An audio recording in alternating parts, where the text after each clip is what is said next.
For this project, I was presented with a mass spec and an HNMR of a compound. The highest peak on the mass spec appeared to be at 88 or 89. The integration on the HNMR showed that there were 8 hydrogens. I found that using the peak at 88 presented a possible ratio of C4H8O2, so I determined the small peak at 89 was due to an isotope of some kind.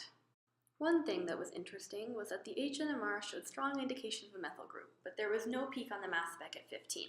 However, based on the evidence on the HNMR, I decided the methyl group could be present. First, both of these peaks have an integration of 3. Without that being a methyl group, that would mean there was 3 single hydrogens that were all in the same hydrogen environment on different carbons, and that situation happened twice on this molecule, which seems unlikely. Another thing that supports the presence of a methyl group is a combination of these 2 peaks at 4.14 and 1.28 parts per million.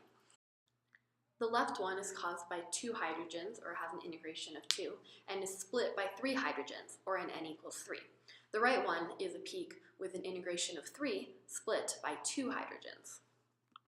This is indicative of an ethyl group, which, as you can see, has a group of 2 hydrogens adjacent to a group of 3 hydrogens. Since a methyl group is a small part of an ethyl group, if it does have an ethyl group, that also means it must have a methyl group. Based on this, I determined the compound was ethyl acetate. The groups on ethyl acetate fit with what the NMR says. The group of 2 hydrogens is the closest to the oxygen molecules, and it also has the highest shift at 4.14. It is also adjacent to a group of 3 hydrogens, which explains the splitting that I just described. This group is also the farthest away from any of the oxygens and has the lowest chemical shift at 1.28. Finally, it has a group of 3 hydrogens that are only adjacent to a carbon bonded to oxygens, meaning it has no adjacent hydrogens. This explains the one peak with the integration of 3 that has no splitting. This group also had the middle chemical shift at 2.26. As you can see, it is closer to oxygens than the leftmost methyl group, but not as close to oxygens as the 2 hydrogens in the middle. My theory for what the chemical was confirmed when I ran a simulated NMR using ChemDraw on my molecular structure. All of the peaks exhibited the same splitting. From left to right, there were 4 peaks, 1 peak, and 3 peaks. The chemical shift also matches up nearly perfectly. I've labeled them on the molecules shown, with the provided NMR on the top and the simulated on the bottom.